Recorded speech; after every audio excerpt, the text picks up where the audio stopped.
Thank you, Chair. The issue of RAF, it's touching a nerve of many people in this country, I must say. There's a lot of interest in this matter. For a simple reason, money. Nothing else, money. When the CEO was sitting here telling us that he saved just over 20 billion rand, some of us applauded him to say he has done well. Some might not have done that for whatever reason. But the issue and the facts is that the CEO and his team saved this country over 20 billion rand. No one can deny that. It was factually proven here in this committee. With all the things they have, I've seen recently a circus from the minister, deputy minister, to the board, to the executive itself, to the management itself. My concerns here, Chair, I'm seeing the names of companies here, but there's other names which are not here on this report. Perhaps the Chair will exactly tell us why these other companies are not here. I'm talking about these lawyers' firms, these attorneys' firms here. Some of them are not here. And perhaps for a reason, that's why perhaps you did not pen them down here. Because I'm seeing few companies here. And I guess even the name of these media companies has to be here. You know, what you call it, mixed 360 or so. These media companies, which were awarded 1 billion rand tender for media. There's two companies, I think it's Giengo. But they should be here. The names should be in here as well. People should not guess who are those companies. Whether they look dodgy if you check the directors in those companies, but their names should be here. Those names as well of Bowmans and Vexmen, they should be here. We must know exactly how much have they benefited from RAF. Nothing must be hidden. We must know exactly who is milking this institution. Not necessarily milking per se, perhaps they deserve to be paid all the money which they are claiming here. But we need to know them. Nothing should be hidden here. Everything must be here, because we are saying people should really account here. The issue as well, because as I said, Chair, I'm seeing Malachi, and again, you know, Mponyana, Litwaba, and whoever these companies are. But I must say to you, Chair, where I'm sitting. As I said earlier, these big firms are not here. And I don't know what was the reason, Chair, why these big firms' names are not mentioned here.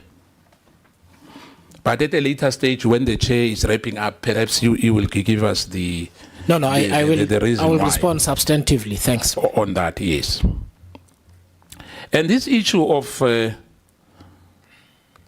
an issue which has been going on, you know, about the Audit General and RAF. The IPSA issue, the GRAP issue, and the issue of courts. I want to reiterate once again in this committee. Whether the court has rejected your appeal, you have the right to go to the highest court of the land, the Constitutional Court. And I said it here when the Deputy Minister was arguing, telling me that he started here, I don't know how long, you know, he's got experience, you know, maybe we don't have experience because it's a 1 year. And I argued to say, you might have a service of 10 years, but no experience. You might sit here for the last 3 administration, but that does not mean that you've got experience. You might have been sitting here doing nothing. Now, this issue should not be like now we want to dictate when somebody has to stop going to court. If he goes to the Constitutional Court and he fails there, so fine, no problem, the matter is closed, whether we like it or not. But it can't be the matter end up at the Supreme Court of Appeal. Then is the end of the story. If the team, the top management, not necessarily the CEO, because he's not operating there alone, can save 20+ billion, then we are here to debate about 50 million. For me, that's being indigenous for me. For me, I'm saying here, to say, irrespective of what other people are thinking about this issue of RAF, the issue here is not about that. It's more about lawyers here and doctors and these big firms. The discoveries of this world and others. It's a fact. Now, Chair, can you protect me once again? Thank you. Before I continue, because I'm getting offended, Chair. Okay. What happened? Honorable Mente? No, Chair, it's a point of order, Chair. And seriously, some of us, we really don't want to degenerate to a level where other people can go to. We can go there. Honorable Skosana, yes, Chair, I understand when you are focusing because you are busy taking notes of what we're saying. The two members of the DA, they keep on, they keep on speaking over him. Their dissatisfaction of his facts are very clear. I'm not saying they must agree, but they must just keep quiet and listen. We listened to them. They must not invalidate the concerns of Honorable Skosana. They must stop doing that. Thank you. Okay, I didn't hear, but... Chair, would you give me an opportunity to respond? Sure. Please? I'm tired of being told that I'm invalidating people's positions.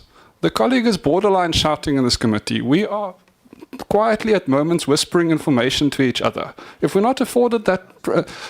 sorry, colleagues, don't tell me that I'm invalidating you and then you go and do exactly the same thing to me. Colleagues, can we speak to one another with decorum, please? No, but the hypocrisy prevalent here is a problem. Like, literally the person who brought this issue up is interjecting while I'm speaking.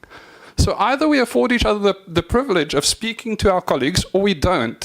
But this nonsense the whole time is entirely unconstructive. We're sitting here doing the minimum viable amount of talking to each other while our colleague is shouting. Colleagues, can I just ask once more? We agreed in the beginning that we're going to give each other the opportunity to finish our points.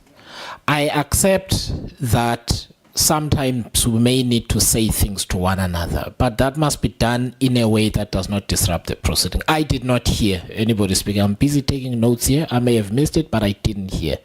But can we please, colleagues, just allow each other to finish? And we're almost there. There are two members left after Honorable Skosan. Chair? Sorry, Chair. He can't be referring to me as I'm speaking to nonsense. I'm not going to be told by some useless white boy that I'm speaking nonsense. Colleagues, can we just come down? I'm sorry, but I've constantly been referred to in racist terms today. So, it's not acceptable. So, colleagues, wait, please. Colleagues, please. Colleagues, can we treat one another with the necessary decorum, firstly? And secondly, can we respect the public who are watching these proceedings? The matters under discussion are serious. Like I've said, I accept that colleagues may want to whisper something to one another, like Honorable Neil May and Honorable Skosana are doing right now, right? That's fine. But let's do it in a manner that is not disruptive. And I didn't hear the disruption from Honorable Beck and Honorable Atkinson.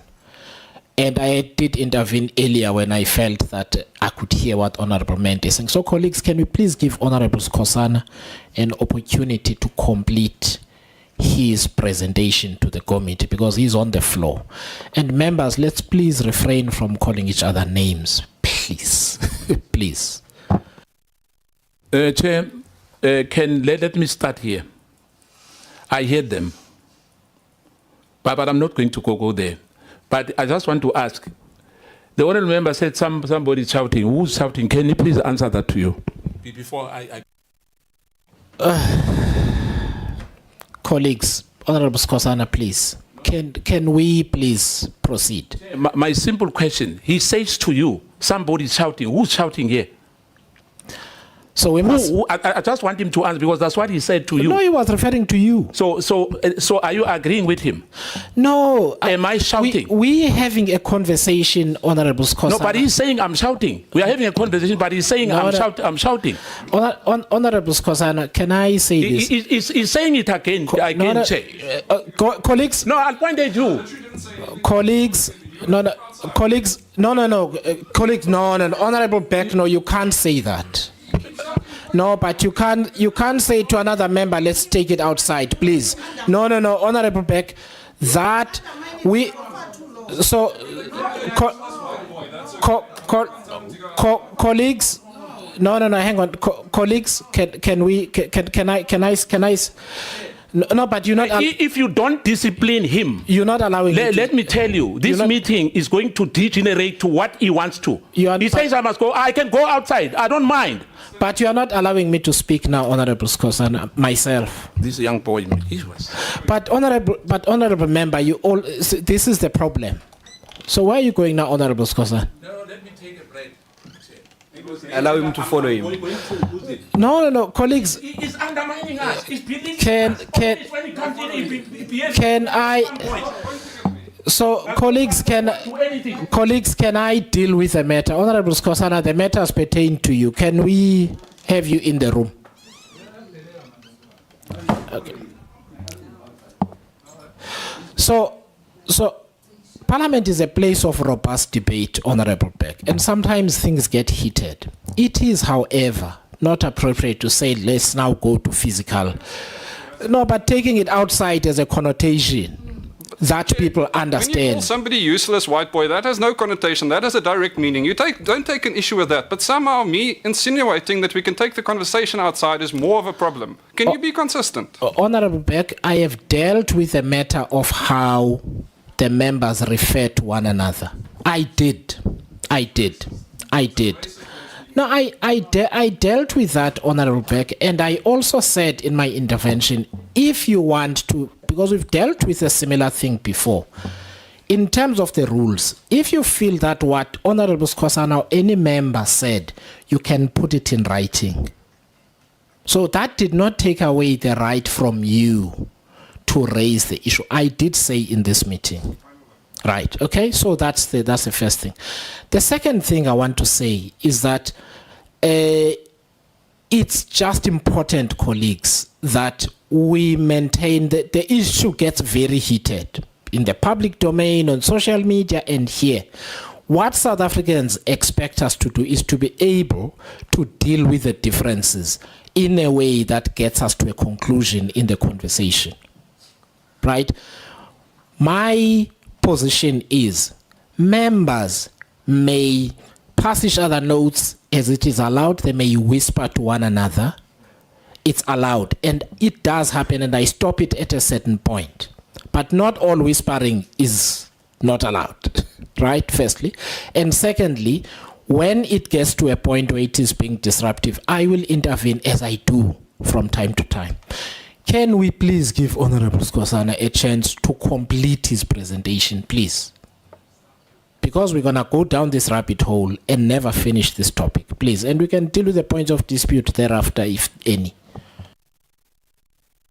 Chair, let me give it to my my colleague. You know, I think I must stop here.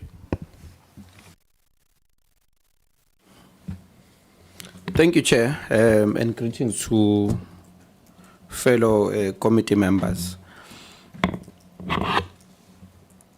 I think this committee is a very interesting committee, and it's a very cordial committee. I want to first start by supporting the recommendations. Maybe let me start there. And I think it is important because we must at all times... I owe Honorable Skosana an explanation in terms of the things he placed on the table. And because we had this, I think him and the public deserve to know the points he raised are valid in terms of what is declared in the memo and what is not. Can I do that? Please, I would like to do that. So, Honorable Skosana, the names that I have disclosed and not disclosed are on the basis of the following. The law firms like Malachi and so on were already canvassed in the committee here in public. There was a list presented, it's a public document that is available. The discrepancies have arisen thereafter, but the names and so on are in the public domain. That's number one. The names that are not mentioned in the memo, and I will say what those names are now, is that what I do, just for rigor, when someone sends to the committee an allegation to say there's a contract like this and a contract like that, and typically what these whistleblowers do, they copy the whole world, Sunday Times, and even people who are no longer journalists. I then write to that institution and ask some questions. Does a contract like this exist? What is the amount? And so that's what I did in the case, for instance, of the media companies. It is in that response that came on late on Friday, after I had shared the memo with the members. The two companies are Media Mix 360 and Zinge Productions.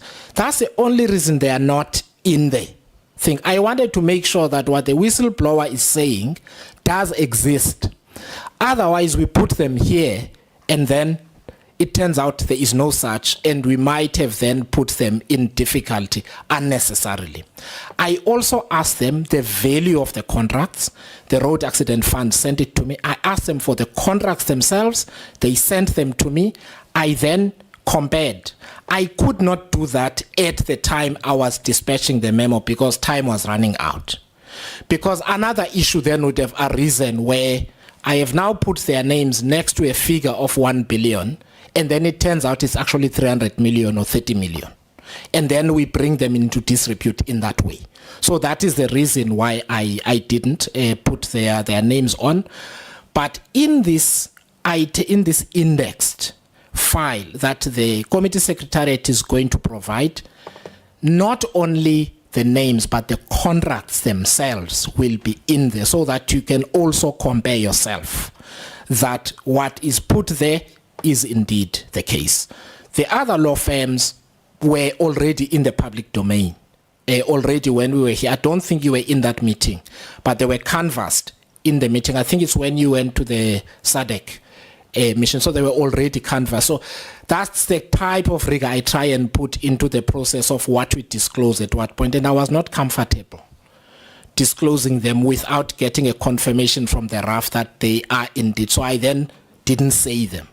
But the whistleblower copied about 30 people in the files that they sent to me.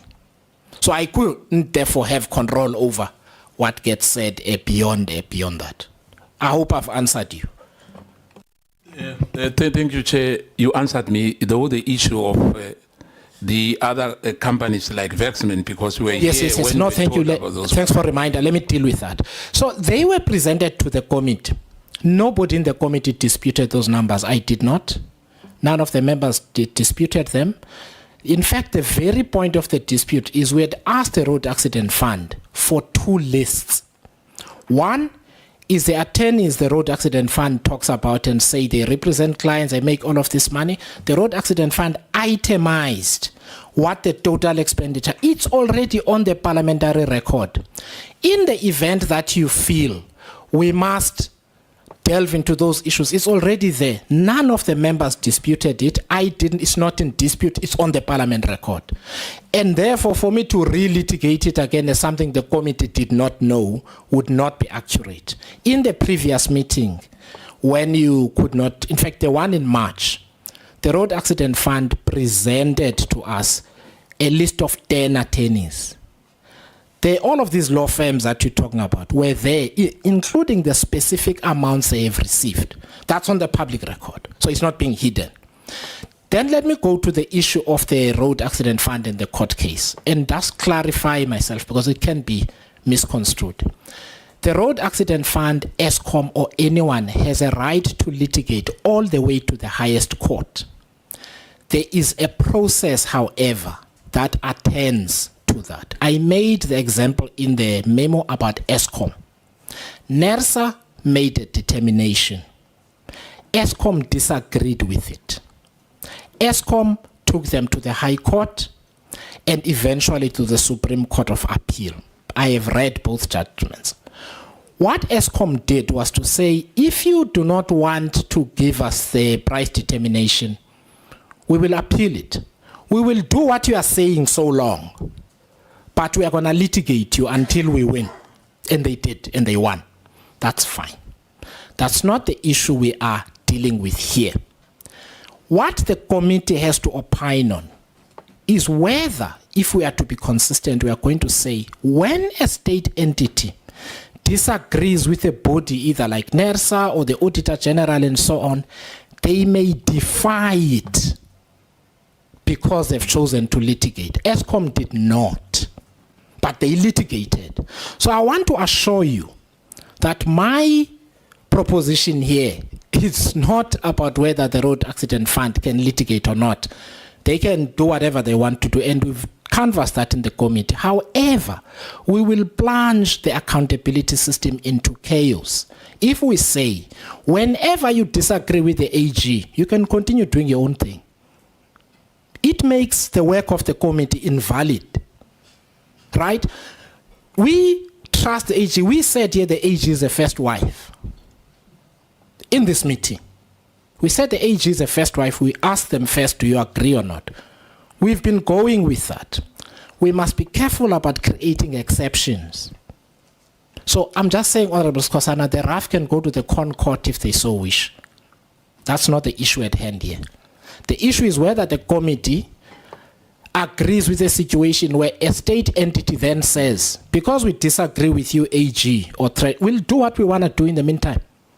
Right? That's the issue. I'm just explaining the issue. We may then, as part of the inquiry that we are going to have a witness here who deals with that matter. Right?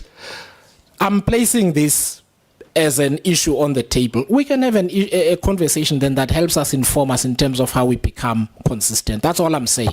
I'm not saying the RAF should not litigate. I hope I've clarified all of those issues.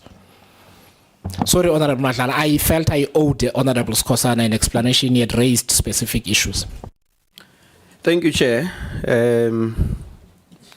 So I was still saying, let me start from the end and say the recommendations you have made, that there must be maybe an expanded proclamation, that the AG must do certain audits. I support them.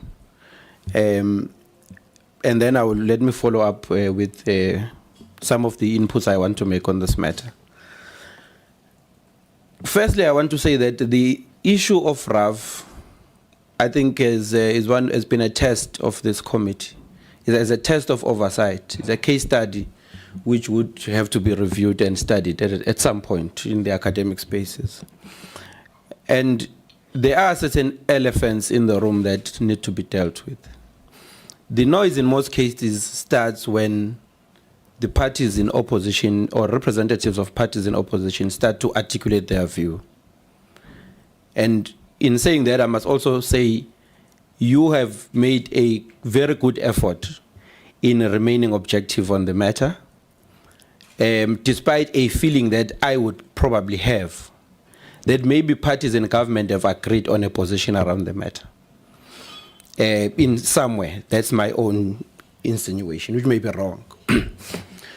So, and as a member of Umkhonto Wesizwe Party, I don't stand here believing that RAF is performing optimally, or that there's proper governance in RAF, or even administration for that matter. Maybe let me start there, because I hold the view that there's a total collapse of all institutions, and RAF is no exception. That is SAA, that's DENEL, that's public institutions, Department of Education, higher education, agriculture, health, everything having sat here for the past year, there are institutions with disclaimers for over 5 consecutive terms. But the issue of RAF seems to have a peculiar approach. It seems to have two ends that wants to exacerbate their position on it. One end appearing to be saying it is the worst form of administration that has ever been seen. The CEO must go. It must be worked around and all of that. And another end maybe appearing to say the contrary, to say the CEO is doing exceptionally well. These issues that are raised here, for example, around the filling of vacancies, around certain allegations and all of that, are a concern, a serious concern. We have seen them also in other institutions. There's nothing new that we are seeing in RAF which we have not seen in other institutions, except maybe court cases and all of that, which are peculiar to the business that RAF is doing. However, we have not been seen to be taking as much radical approach to how they need to be addressed as we seem to be doing. So what I'm trying to narrate is driving at a point where it is important that there is a structure legislated by government to do investigations, so that we don't try to turn this committee into an investigative forum or a commission of some sort. Because we do not have all the, I think Honorable Skosana did mention that, we do not have enough time to say, let's sit over 2 months, call in whistleblowers, interrogate evidence, arrive at some subjective and scientific truths, or probability at least, of what is the situation. But we can formulate an opinion that there is a dire situation and an urgent need for a government intervention. But that intervention must be an objective intervention. There have been many inconsistencies, Chair, as you indicate, and I would mention one also, because I want us to, as we move forward and as we try to ensure that the public continues to have confidence in our objectivity to do our fiduciary responsibility and governance oversight, to be as objective as we can. Because one example is the issue that we ventilated in the last sitting, where there was a deputy minister here, where the RAF board came and said they made a decision to put the CEO on special leave. We educated them about the difference between special leave and suspension. The deputy minister insisted that a special leave was the right decision, and that even the board, as a legal person that sits in the board. A few days after, in fact, I even cautioned the deputy minister in that meeting, and I said, I feel like you are responding more on issues that are decisions of the board, not your decision, because you don't sit in the board. Well, he defended himself, and I let it slide. But 3 days after, they say they consulted lawyers and arrived at a decision of a suspension. And that says, in the process, there is some level of interference. It may be minor, it may not be as or deliberate, for example, or for that matter. But there may be levels of even interference from people outside the board and executive, because we speak about exactly a subject that we tell the minister, the deputy minister, the board and management that it was a wrong decision. And there's an insistence on it, and then 3 days after, it is corrected. And now that tells you that we are not operating in good faith. So there are many irregularities. Others, we are highlighting them as having came from the CEO. Others were exposed in the transport committee from the board, and admissions were made. But in many other instances also, we have sat here with the Department of Military Veterans where the acting deputy director said verbatimly that there is interference from political people. That is why she can't run the department. We have never taken any other decision after that. We'll probably consider it as a committee in future, but it stands. As we speak, she's there, acting, having the interference and unable to run the department. And it's business as usual from our side. But we are ventilating and we are taking hours on RAF matter. And I'm just saying, let's try to find a way in which we take this to some people who are with the competency to ventilate the matters. And when we then come back to deal with the reports, try and be as objective as possible. From a revolutionary approach as a political person, there are certain principled issues that I agree with, which the CEO is implementing at RAF. But also from a procedural point, I may also agree that you do not implement before you get the approval of achieving a strategic decision. So, for example, if you say that the compliance with the accounting standards are saying ABC, whilst you may be correct in saying that there should not be that, but in the meantime you comply. I'm saying, for example, there is objectivity. That is beside me understanding that the system has got flaws. And we are challenging the system as a party in opposition. We disagree with it in totality, including the monopoly industries and all of that. So let's try not to cloud our political motives with our administrative responsibilities and try to maintain an objective posture so that at least we can be able to take the public into confidence and remain being a competent committee to hold these institutions accountable. Otherwise, at some point, I'll be tempted to arrive at a position that we may not be competent objectively. We may not be at an objective point as a committee that we can make decisions or recommendations on this particular matter because of how inconsistent we have not been on worse institutions that we have seen here. Administratively, I don't think RAF is the worst, having sat here for the past year. But we have taken 30 times the hours on the issue of RAF and because of these other issues. So I support your recommendations. We pack it, we allow for those proclamations to go on with someone and also in bringing people to account to the committee. And I think everyone that would have summoned, if we arrive at that point, which is the last bullet, second last bullet, would have to be under oath, I think. Board has got issues, management has got issues, and we need them under oath and consider what if there are breaches of information that comes from that meeting. Otherwise, that is my position, Chair, and an appeal to you, to the committee, to say, in as much as possible, no matter how heated the discussion is, at least let us try to be consistent. And let us try, and I admit, I respect the silence as I'm speaking, you know, because I've also been silent when everyone else was speaking. I think we can still achieve that kind of cordiality, and also we can be able to be consistent even with fellow disciplinarians like Kosana who know the rules, and apply it consistently when it's members of their own government who are doing that, and maintain the decorum of the meeting. Thank you, Chair. Thank you very much, Honorable Madlala. I take all the points that you've made. I'll just make 2 or 3 to assist. The first one is that it is possible that our colleagues from within the government may have spoken, but they didn't talk to me. That is not what is that is informing me here. I did at the beginning of the meeting to say I get various whistleblowings. It's really gotten to the extent where I have asked Mr. Balfour to assist me because there are so many. And there is a problem when then members of the public feel that I am ignoring them. You understand? And the volume of information, so I can't ignore. I then have to write to the institution and say, what's going on? Because I don't want to bring it here always, right? It's gotten to the point where I am at the risk myself of spending 50% of my time outside of this committee on RAF matters. That would be a misallocation of my time. I should not be doing that. So the shortcut I am proposing is that so that we can move to the very issues that you're talking about. So one of the things that is on our radar screen, there's a newspaper article about PRASA fixing things and then not doing anything with them. They have to come to the committee and account. If we're always dealing with the RAF, they're never going to come here, and then the perception of bias is actually going to get worse. So the reason I think we are aligned in a sense to say, so that we have time to attend to these other matters, let's deal with RAF once, just due to the volume of the issues. Once we make recommendations, we then hold the executive accountable from then on.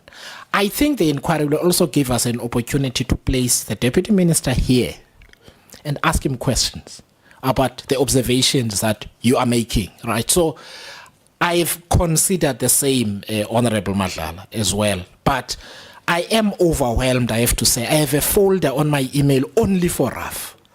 It takes too much of my time. I can't, you know what I mean? So that's, I think we are on the same page, Honorable Madlala. Otherwise, we'll have them here every month and people will ask what's going on. And that's my concern as well. Thank you. Honorable Member. Thank you, Chair. Chair, I'm going to go straight to the points. Firstly, Chair, let's appreciate you paying attention to the people when they are appealing to parliamentarians and public representatives to ventilate their frustrations and the maladministration that's taking place in our government.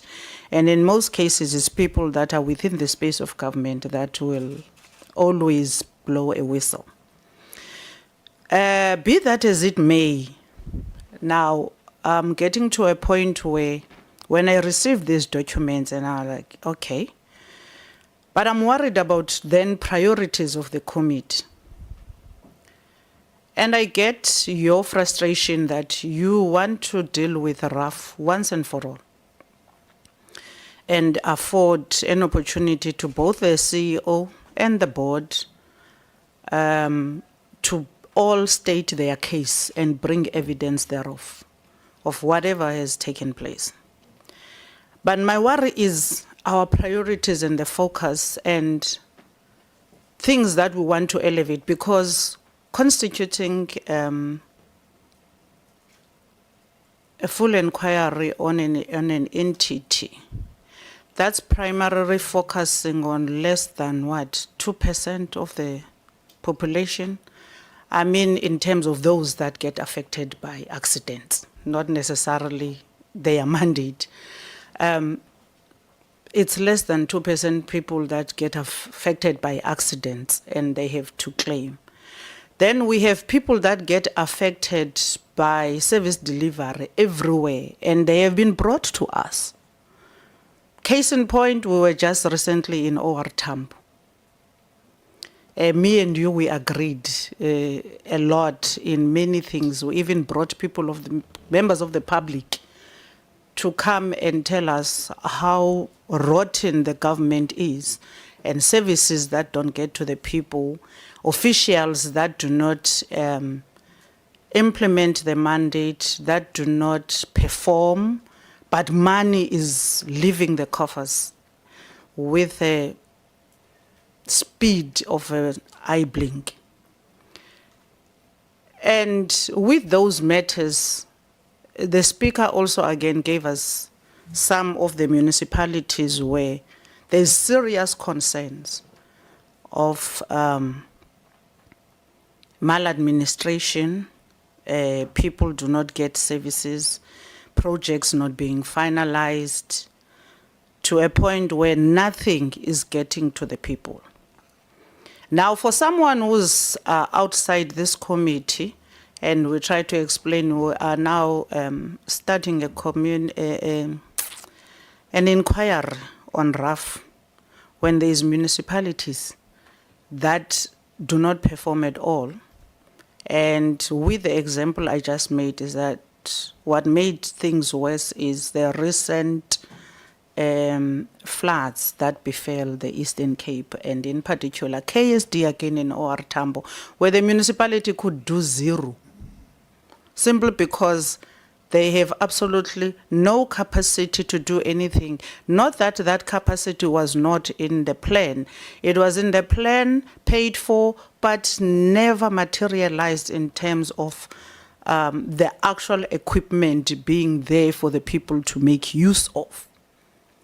To a point where people were only saved 6-7 hours later because we're waiting for divers and equipment and everything. That was 6 hours away in Gqeberha, in Durban, and all of those things. So I'm trying to persuade you, Chair, to say, yes, there are matters at RAF footy. No one can ever argue with that. But in terms of the volume of the cases of people we see on a daily basis, I do not think it will be fair for us to have an inquiry based on an entity that's just servicing a few people. Yes, we will pay attention to it the best way we know how, but a priority of that nature, maybe if we were to be given an opportunity for all of us to say, which area should we prioritize in order for us to make an inquiry which is based on how our people are suffering out there, I wouldn't pick RAF as the most number one of them. Then number two is that the issue of the accounting standards. In the previous parliament, the issue was dealt with a lot. And RAF was cautioned and cautioned. And I remember very well when we started parliament in our first meeting, where we were getting to understand what each government institution, and in particular our wives as SCOPA, are going to assist us with first wife, second wife, and the third wife. It was AG, Treasury, and SIU. So when we met with our wives, as Tembu said, the first thing I asked our first wife was, there's a matter of RAF you people have to resolve, because we dealt with this issue. RAF is raising its own pertinent issues on the issue of accounting standards. And it's been made clear various times, Chair, and I agree with you. We cannot have a favorite that must not follow the law. The law is law. That goes without saying. But when there are issues within the scope of accountability and how the situation at RAF in particular, having been not an insurance, but money that's there sitting for whoever has an accident, which is not predetermined as well. We don't know how many accidents we'll have today. We don't know how many claims we'll have today. So if you have 1 million rand and then you have 5 million worth of accidents, there's nothing you can do. And that's what RAF has been saying. If we have 1 million and then there are claims that are above 5 million, and it's beyond their control. So in that spirit, I asked the first wife, have you now gone back to look at how best yourselves, RAF, ASB, and the executive, you can deal with this matter? Because ASB has been to Parliament to explain how can this matter be tackled, and they had the resolution on how it can be tackled.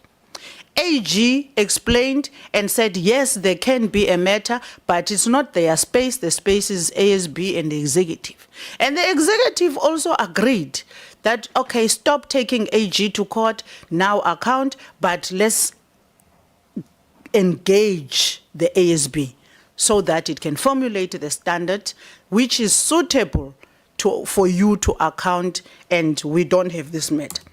So this matter is a matter that has been canvassed a long time ago. And I don't think even after our inquiry we're going to resolve it, because the matter will always be there.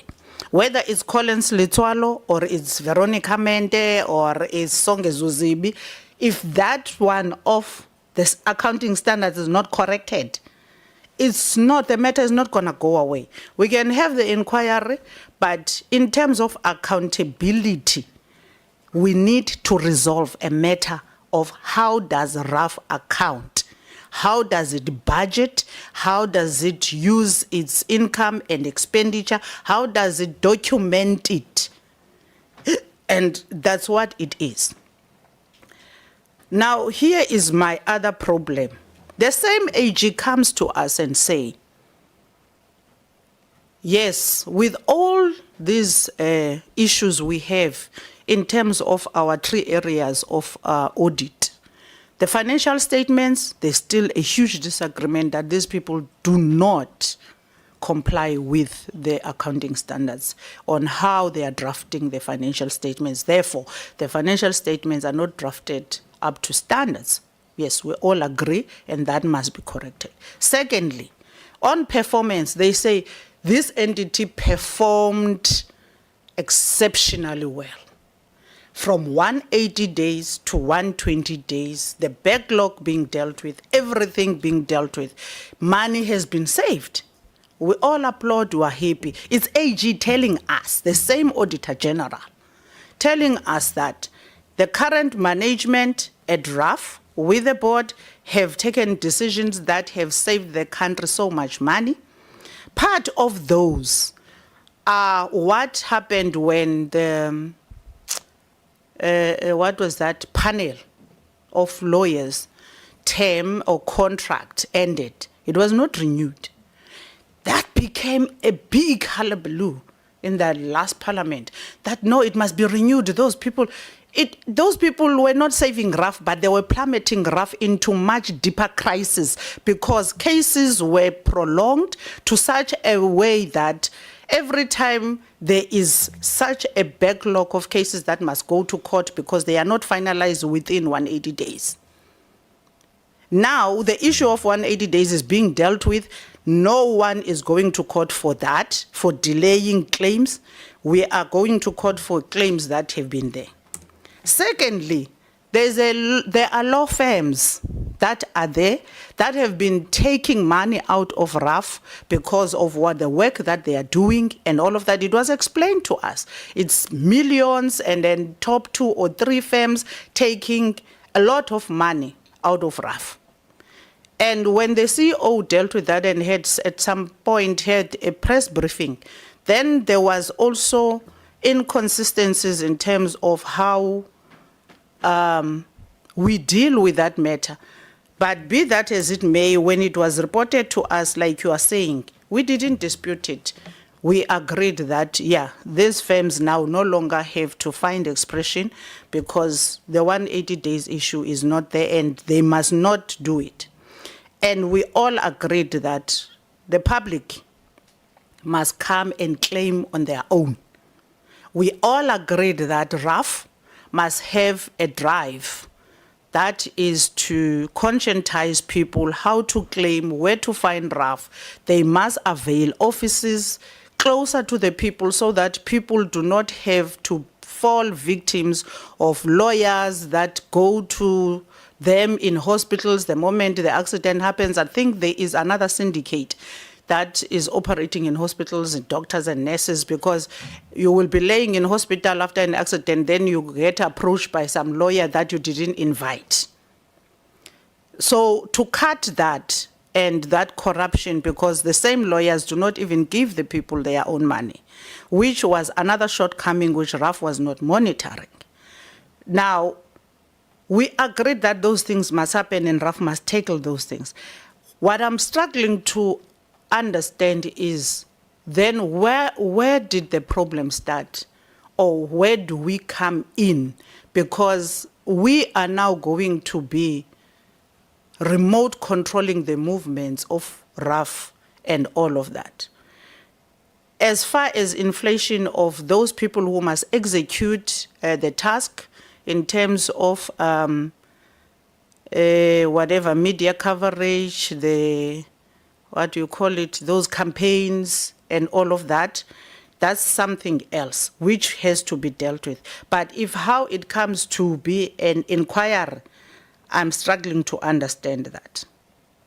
The other thing we all agree that it must be corrected, which the inquiry is not going to resolve if that is not corrected, is the issue of the legislation in RAF and how it allows people to steal money from RAF. That includes the medical aid insurance companies that take our own money. After taking our money, they still go take money from RAF to pay the same person. It's the matter of hospitals that claim at RAF, is the matter of the lawyers as well. So there was a list we asked from RAF in the last meeting, a meeting before the last one. That meeting, I think it was March, which was sent to you. And in that we asked which are these hospitals and how much has been paid to them and why this space is not regulated, because the legislation must regulate. If their hospitals must claim, what are they claiming? Because Hospital A will claim for a tow 1 million. Hospital B will claim 100 rand for a toenail. And then my claim through lawyer 1 will be 1 million from RAF, but through lawyer B, it will be 50,000 from RAF. So there has been that gray area as to how do we get different claims for same or rather similar accidents, but people get different claims of that. What's taking place now It's the board and the CEO, as we have seen in the transport committee, transpiring there after our engagement. Unfortunately, myself and Skosana were not here. Then after our engagement, then transport committee takes over. Then there is a full-blown war between the CEO and the board. And that is informed by what the board did to the CEO and the CEO fighting back for his life with the board and all of those things.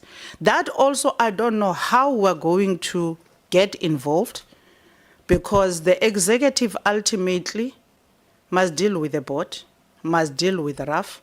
And yes, we can get in terms of utilizing the constitution and the legislation on how the things should be done.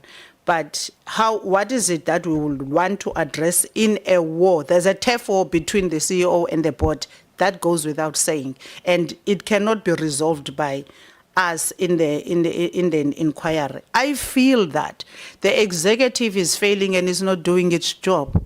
The executive must deal with its mandate, and the executive must deal with the issues of RAF. That must not be given down to SCOPA, that SCOPA deal with these people for us. People must do the dirty things. It must not be SCOPA who's going to be doing the dirty. We are not scared of doing dirty work. We'll do the dirty work, we'll fire people, we'll inform the communities of who is stealing where. But the executive must rise to the occasion and act where it has to act, the way it has to. If the CEO has to take them to court, or the board must take the CEO to court, they must do it there. They must not use us, because we have a bigger community to attend to, and that community is waiting for us. Chairperson, I think that's it for me. Thank you. Thank you very much, Honourable Member. And I'll come to you, Honourable Members, as well. But I do think that I also need to honour you with some direct responses. So one of my concerns with specifically the volume of work, and I'm repeating the point, is that we are not able to deal with the matters that, at least in terms of my own space. I really cannot tell people who bring pertinent information about financial losses and so on that, I'm sorry, we're dealing with other matters now. I can't in good conscience do that. The question is, how does the committee handle such a volume of issues in such a way that it's able to attend to some of the matters? As it happens, Honourable Member, one of the conversations I had last week was both with the finance minister and the mayor of the OR Tambo District Municipality, as an example. One of the things this committee has to do is that, to the extent there's going to be emergency aid that goes there, we must make sure that we work with the Auditor General to make sure it's not eaten. Because we've seen this problem with COVID. We can't do that if we're dealing with one institution coming here back and forth all the time. So that's the one. The second is, I appreciate that you've had other commitments also for Parliament outside. We actually seized with the matters of the very municipalities that you're talking about. And in fact, we're planning oversight. So we've already taken presentations from the AG, from the SIU. Next step is now how we deal with those municipalities themselves. So what I'm trying to say, Honourable Member, is that this is not an either or for me as chair. We are seized with those matters, and the members have been dealing with some of those issues as well. I do need to deal substantively with the issue of waste. In fact, firstly, with the issue of how the road accident, the kind of challenges the road accident fund has to deal with. They are not the only one. We had the compensation fund here. They identified the same kind of problem, exactly the same kind of problem as the RAF, in as far as how their financial statements are prepared. You know what? They are complying in the meantime. That's the point. That's the difference. There are other instances where an institution sits here because our first wife says they have not done work. Let me give you a very specific example. We had ESCOM sitting here.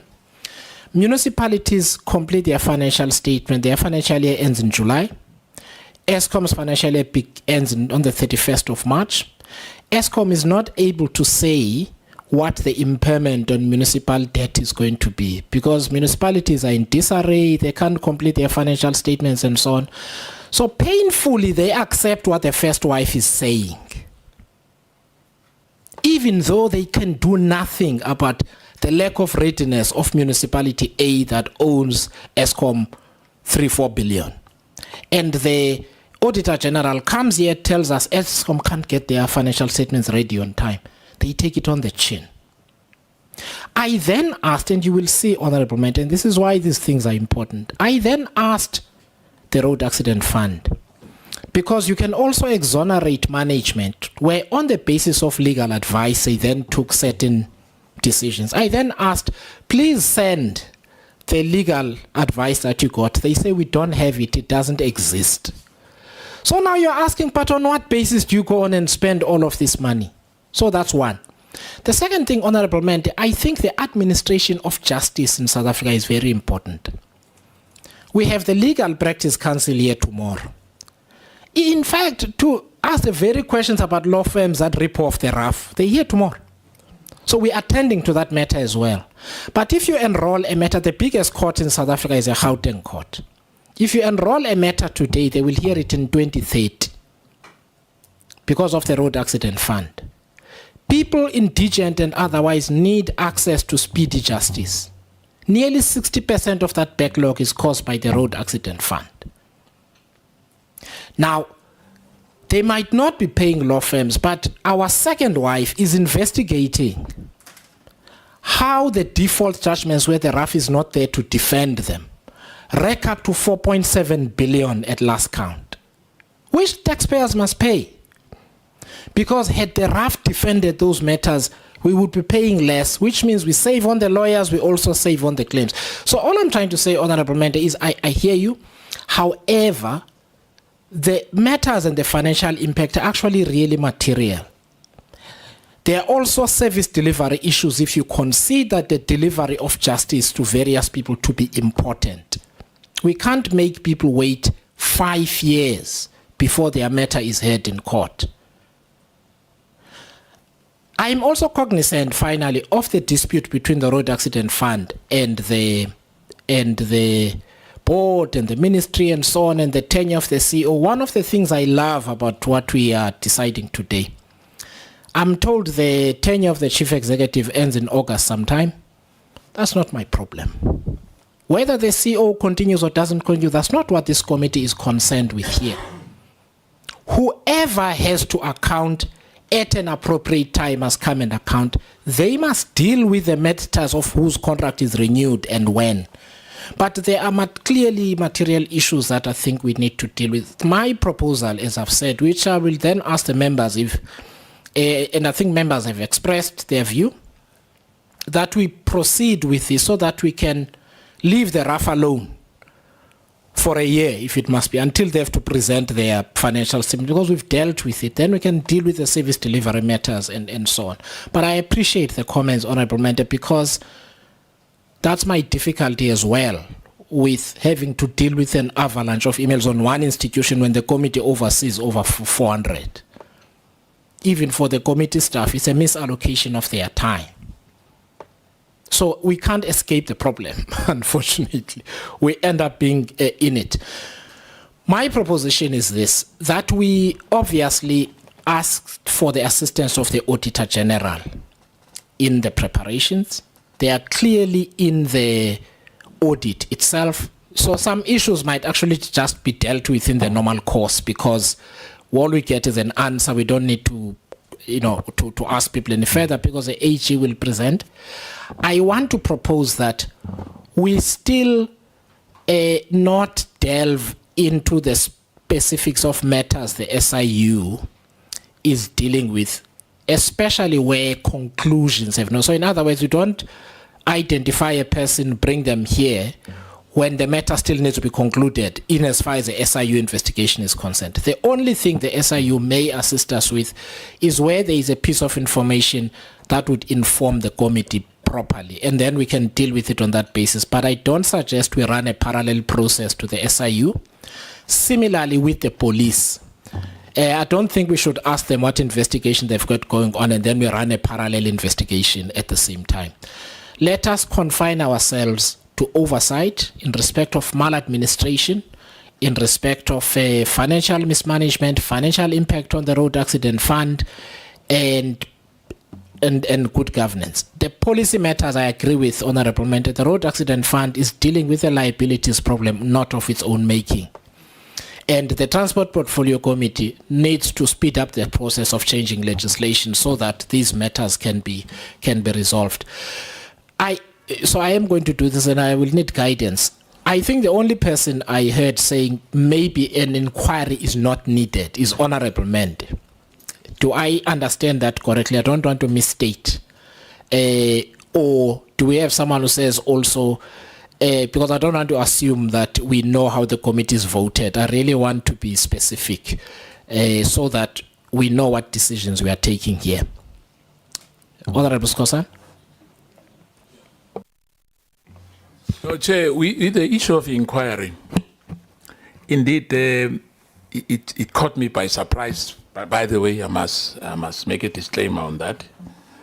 But I think we should consider all the other avenues because these inquiries as well takes time, Chair. You know, you might have a different opinion to say it will be completed within a short period of time. But from my experience of what I've seen, even when I'm still outside Parliament, inquiries is like commission of inquiries. You know, there's so many things. You've got the Zondo, so-called State Capture Commission, which took, I don't know for how long. There were deadlines, there was extended, there were issues. I'm just giving an example. For me, sometimes there's a waste of time. So for me, if there's another alternative, the better. Thank you. So I ran the risk of kind of messing up my own order. So Honorable Madlala, I'll give you a chance. Honorable Atkinson I put up his hand a long time ago, but please continue, then I'll come to Honorable Atkinson. Thank you, Chair. I want to understand this inquiry thing. I think maybe I did not capture it very well earlier. My understanding is that we're saying SIU must get an expanded proclamation because there are issues that keep popping up and we are not a right platform to ventilate all of these matters. And we're saying HSA, go and look into others. So it's not like there's going to be I might not understand that there's going to be a separate inquiry where there is a chair of an inquiry. And we're just saying the existing institutions, because matters keep on propping up and we can't ventilate them. We ask them to say, within your area of expertise in any way, but just go and look further into these issues, and these are the terms of references. I want to understand if there's an inquiry or it's what I understand to be saying. Thank you. Thank you, Honorable Madlala. Let me explain. So we're going to have both because the two are not the same thing, right? So what will happen is that there will be two things that happen in the background. The first is that we compile all the information received so far, right? Whether it is submissions of the RAF, the ministry, and so on, plus whistleblower accounts and all of these kind of things, plus the questions and requests for documents that I have made and that we now will make. We then compile all of that and synthesize it with the staff of the committee, so that each of the members has a complete file instead of calling up the RAF each time to come and account. Okay, so we deal with that, and we then, on the basis of that information, and I've at a high level shared some of that, we then set aside a time where the same members of committee deal with everything, right? Part of what comes out of that is that the committee might conclude that we need a special audit, for instance, as it has done before. So outside of the normal audit, the Auditor General needs to give us a special audit on certain matters. But we need to inquire properly first, so that it's an informed ask. So that is the first thing. The second thing is we might then say, for an example, and there is information already, and that's what I'm proposing. There's information that is obvious. In other words, someone says, it's me who was involved. I did the following. The SIU is already investigating. Pass that on. Some of it does not fall within the scope of the current investigation. In those instances where the whistleblowing is clear and comprehensive, we simply ask the SIU to expand the scope of its investigation because the information is there. They might deal with it, right? The third is that out of these inquiries, we might decide that actually the ministry has been failing and we need to hold the minister accountable and the deputy minister and so on. But we've had them here to answer the question. So it's not an either or, Honorable Madlala. It's to say, to curtail these 20 meetings with the RAF, let's pull the information together, have one. Now, that might mean we just allocate a week to do that. And we deal with it and we're done. What we have to do clearly, both in terms of the terms of reference and the specific matters we deal with, we don't go over what the committee should deal with. So in other words, we're not going to conduct forensic investigations here. And neither should we. We deal with matters that pertain to oversight so that we can then hold the executive accountable. So I hope that makes things clear. Otherwise, we're going to have them here 4 or 5 times a year, and I don't think that's appropriate. As Honorable Mentor said, it misdirects our time. So that's what I'm proposing. Anything that comes after, it will then have to come in the normal course. Sorry, we can't keep dealing with the RAF the whole year. Thank you. Honorable Atkinson. Thank you very much, Chair. Chair, I think in my opening comments, I made the point that the likelihood is that this could well dwarf anything that that SCOPA has dealt with as far as money that has been lost or misappropriated. So I think it's incredibly important that we actually do a proper inquiry into what's been going on at the Road Accident Fund. And I know, we get the SIU and we get the NPA here, and people complain because we don't seem to be getting the correct amount of prosecutions, and people feel that everyone's getting away with corruption and everything. And I think if we kind of make the comment, oh, there's so much else out there that we must be doing that we can't sort of spend too much time on RAF, that there's a possibility of us doing exactly what the South African public doesn't want. The South African public actually wants to start seeing results from investigations into maladministration and corruption. And I think this is a prime example. We've seen it. There's so much here about where the committee has been lied to, where information that we've been given doesn't accord with what we're getting from whistleblowers. The fact that the organization has been continuing on its own merry way, in effect contravening the law, and quite possibly run by a CEO who's actually not even legally appointed to his position. So there's a hell of a lot wrong there that we need to look at. And I think the issue is this committee's success will be measured as to the success that we have on bringing people to account. Unfortunately, if we have to deal with all the corruption in South Africa, we would probably need 25 SCOPAs. We'd need 25 of these committees to deal properly with everything.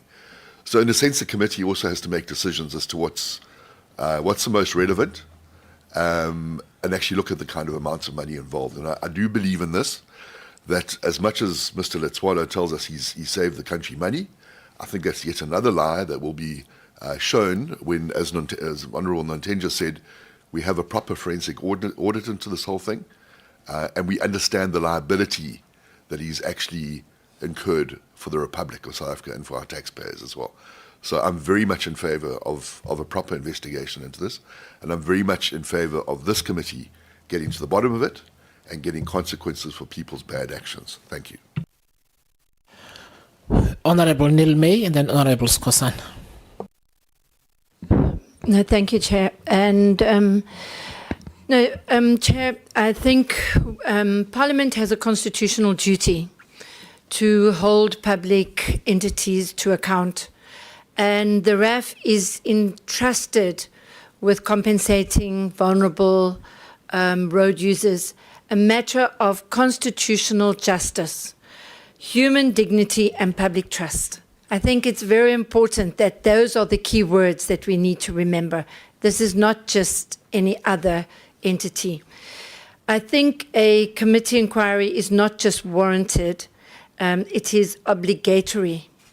in this case, given the scale and severity of the governance and operational failures. I think it is absolutely, out of all the entities and all the presentations that we've had, I would say this would be number one.